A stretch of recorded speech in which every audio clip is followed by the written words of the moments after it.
What's going on, everyone?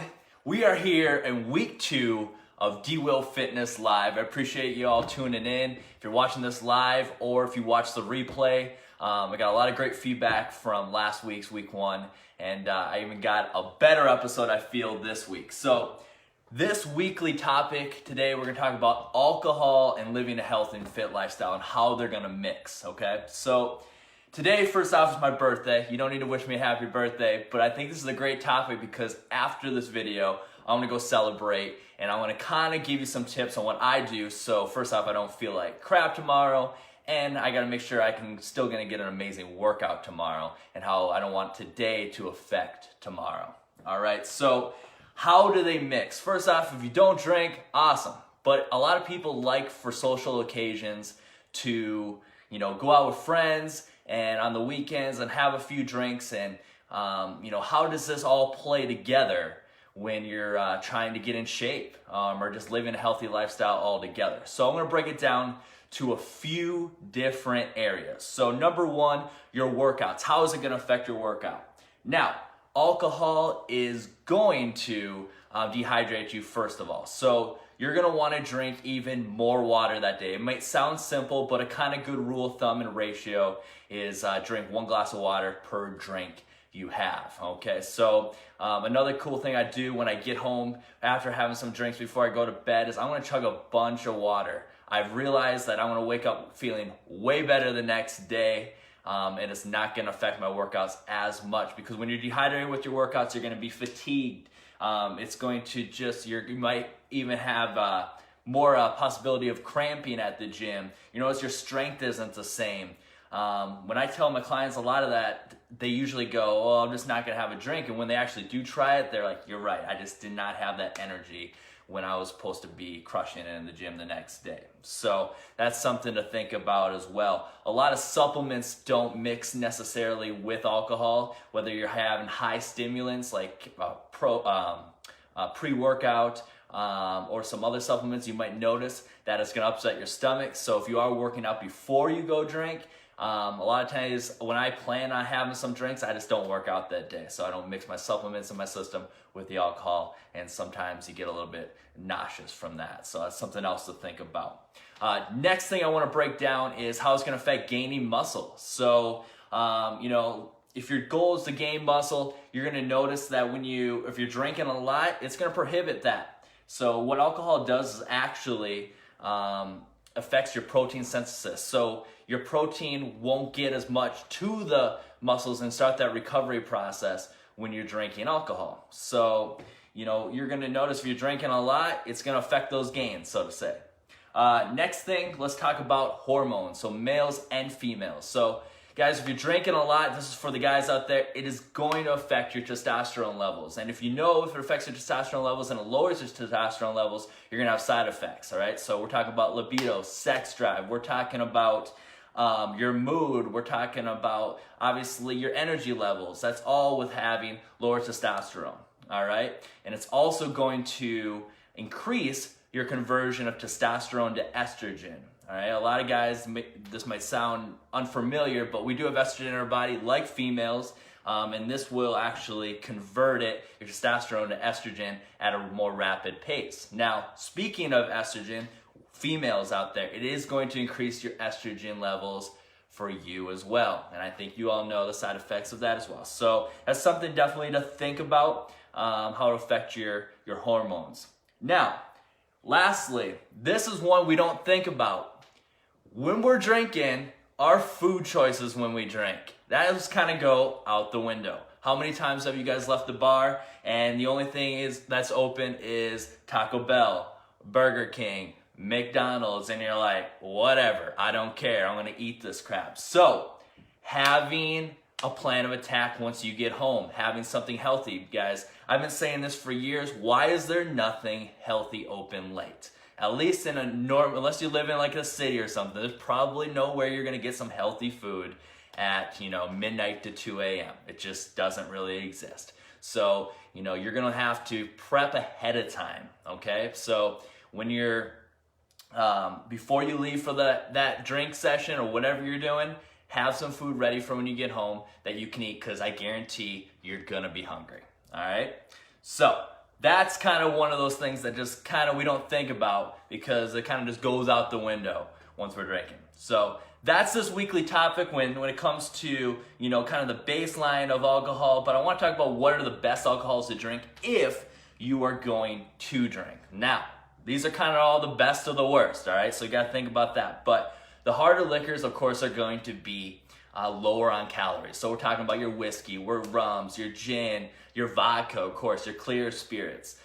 Those are all going to be less on calories, but here's the kicker, is what are you mixing those with? Unless you're doing shots of them, you're probably mixing it with something, and this is where the carbs come into play. So we're talking full sugar sodas like Coke, we're talking juices. Those are all gonna be high on sugar. So you're gonna wanna stick to more soda waters, you're gonna water at all. A lot of those water flavoring things, like those Mio spray things, those are all great to mix to these alcohols to give it flavor for your mixers, because mixers are usually what gets people in trouble for calories and carbs, not necessarily the alcohol itself, all right? Also, let's talk about some other decent options for at least lower calorie alcoholic drinks. We're talking wine. So red wine, first of all, is actually gonna be one of the more higher calorie wines compared to like a white wine, but the red wine has been proven to reduce the risk of heart disease and cholesterol. So you get a little bit extra part of that. But again, it is gonna be a little bit higher calories. White wine will be the least calorie wine out there. And then when it comes to beer, light beers, guys. So we're talking Michelob Ultra, we're talking Miller Lite, Bud Select. Those are all going to be your best beer options, light beers. There's a lot of craft breweries opening up around. In fact, I'm probably gonna go to one today, and they're all gonna be really, really high on carbs on most of those breweries and those thicker malt type beers. So something to compare. And you have a couple, they really add up, and you can be drinking your daily carb allowance in literally those beers. I like to eat my carbs, not drink my carbs. I always kind of think about that. So that's kind of just a recapping of everything when it comes to alcohol, guys. Again, go have fun, enjoy yourself, of course, be safe. But these are some things to think about next time you're going out and drinking, especially if you have a fitness goal on the agenda. All right, so let's jump over to the Q&A section, my favorite part. So we're gonna start with question 1 here. This was from somebody that says, they say breakfast is the most important meal of the day, but I'm not hungry in the morning. Any suggestions? All right, so not gonna lie to you guys, more than half the people I talk to don't eat breakfast. So if you're watching this, there's a good chance that you don't eat breakfast either. Now, if you don't eat breakfast in the morning and you're not hungry because your body's not used to eating in the morning. Now, that's the first off. That's why your body is not hungry. If you start to eat breakfast and then stop, I guarantee your body's gonna be calling for food in the morning. So many people are like, well, I'm just not hungry. Well, for that, and people that are starting to eat breakfast, my go-to is start with something light, okay? So I'm talking, like a protein shake or a fast digesting carb like some fruit or some oatmeal. Those are gonna be some great options in the morning to kind of stick to, all right? Now, second question. A lot of times I'm unsure if I'm doing my workouts right. What's the best way to learn? Well, the best way to learn is hire me as your coach. But if you don't do that, then you're going to want to probably seek some professional help. A lot of people search like the way to do it on YouTube and whatnot. But guys, YouTube, there's probably 10 different ways to do one movement on there. You don't know if you're necessarily working, doing that workout the correct way. Now, what I teach my clients is points of emphasis, not just how to do the movement, but how it should feel, where you should be feeling, because that's a good indication if you're doing the movement correctly. If you're doing a bicep curl and you're feeling in your back, you probably aren't doing it right because that's not where you should be targeting. All right, so that's something to think about. So hire a professional to help you with that. And once you get, comfortable in the gym, everything's gonna start to come together. Third question, is the best time to drink a protein shake right after I work out? Guys, so there's been studies that have shown the best time to have a protein shake is right after your workout, and the other studies have shown it doesn't matter. They used to say there's that anabolic window where you're 30 minutes after your workout, you gotta get some protein in your system because your body's calling for it. Now, what I do is I do a lot of times have a protein shake right after my workout, but it's not because of that reason. As long as I hit my daily protein goal, I'm cool. But the reason why I have it right after my workout is because I'm gonna remember to have it. It's almost like a ritual. So a lot of people, I'd kind of give that suggestion was just make sure that you get that protein in, have that shake after you work out because it just kind of becomes that ritual and that routine when you go to the gym. But don't be too concerned about when you're getting the protein in as long as you just hit your daily goal before you go to bed. So, next question. Best way to keep fat off after losing it. So, I imagine the person that asked this question has lost weight in the past and then has gained it back. And that's a revolving door that maybe you have conquered or occurred in your past, and it's a lot of people. And it sucks because you bust your butt and then the weight goes back on and we just keep doing this over and over and over again.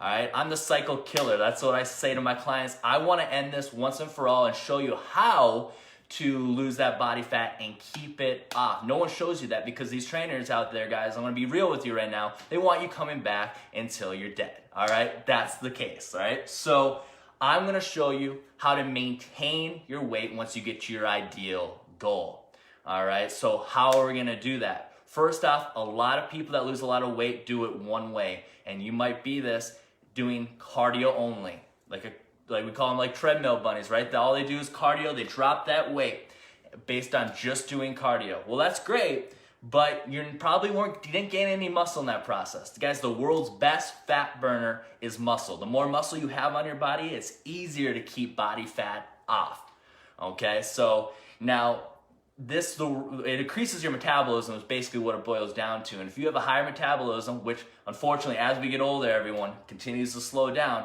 we need to do everything in our power to make it work better for us. I want when you guys are just sitting at work, your body just working better for you. That's the goal. So that's what strength training comes in. Again, I'm at this point now where I put on muscle throughout the years where I can get away with a little bit more than someone else, because I have the muscle on my body, which is helping burn off fat and keeping it off. So you want a well-structured program of cardio, of course, but also you need some strength training and lifting some weights, okay? So very, very important. So that's one way, something that maybe you're neglecting if you found yourself in that revolving door. Next question, can you get too addicted to working out? Yes, just like anything, you can get too addicted to something. Whether you can go, I've seen people go to the extreme, right? Like anything, but I look at it like this. First of all, I have addictive tendencies, so I feel like if I'm working out and that's where I'm putting that, I'm going in that direction, that's a lot better than other places we could be putting it, right? So, but yes, just like anything, too much exercise, too much this is bad for you if you take it to that extreme and that far. So that's a great question. Next question. I'm getting married this summer. Can you help me? Yes, I can. I love to hear that because first off, there's probably no more person that's more motivated than a woman that's about to walk down the aisle, okay? Wants to fit in that dress. So I don't think I really need to push you because you're already gonna have that motivation and that fire underneath you. But I love my clients having like a destination, a trip plan that they want to get ready for, a cruise, their birthday next year, they're turning 50, whatever, right? Something to get them motivated, and then it helps me even have like a timeline to be able to get you there and the direction and the pace that we need to go to get you there. And I also will set realistic expectations with you too. You know, we want to make sure that not setting false expectations. If you want to lose this much and your wedding's in a few weeks, I'm going to be real with you, while maybe some other trainers won't. So, but yes, I would love to help you. I'll be getting back to you shortly. Next question, best workout for glutes. The person that I asked this question probably doesn't really want to work out glutes, but this was a funny question. Let's talk about glutes for a second. Squats, all right? So you want to work the butt, squats is the golden workout. I think we all know that. There's some other great ones out there, but squats are going to be the go-to. Next question after this is a personal question. Are you Irish? Only on St. Patrick's Day. Only on St. Patrick's Day. Next question after this. Why is cardio so boring? So cardio can be a little boring if you don't have anything to kill time. So when I do cardio, I like to kind of prop up my phone and watch like a Netflix or a YouTube video. It really kills the time, and you just kind of get lost in it, and then you look down and like, all right, I'm done now. So it's great to kind of distract you when you're on there. If you're just looking at the person in front of you on the treadmill or the wall, it is going to seem like forever. Music's obviously great. If I'm lifting, you won't find me in the gym without music. But yes, kind of just kill time with cardio. Another thing is, not if you're just doing treadmill all the time or just doing elliptical on a machine, get outside, run, or walk outside. Switch it up, go play a sport, something to kind of keep the excitement, guys. That's what I love to show my clients. I don't want you guys to get bored with this. It's something that you want to continue to change up so you don't lose interest, right? Last question of the day here, and I love this question. Easiest way to track food. So easiest way to track food is going to be with the MyFitnessPal app. So that's what I have my clients on. It's an app on your phone. It's free. The free version will work just great, and it is going to track everything for you. Your calories, your carbs, your protein, your fat. Those are your macronutrients. And it's going to be easy and convenient, because who doesn't have their phone with them 24 hours a day, right? You guys go out to eat, you're going to be able to search that food. You guys have a barcode you want to scan. It'll enter the food into the phone. So if you've never used the app, check it out. And what's cool is in a few weeks, I'm actually going to be making a video for my clients that I'm actually going to make available to everyone out here on the importance of why you should track your food and how to do it. It's going to be really cool. So stay tuned for that, guys. That's done. We're done with this live video. Week 2 over with. I'm about to go celebrate my birthday. It's my golden birthday today, so it's a big one. I'll talk to you guys soon, and have a great day. Thanks for tuning in.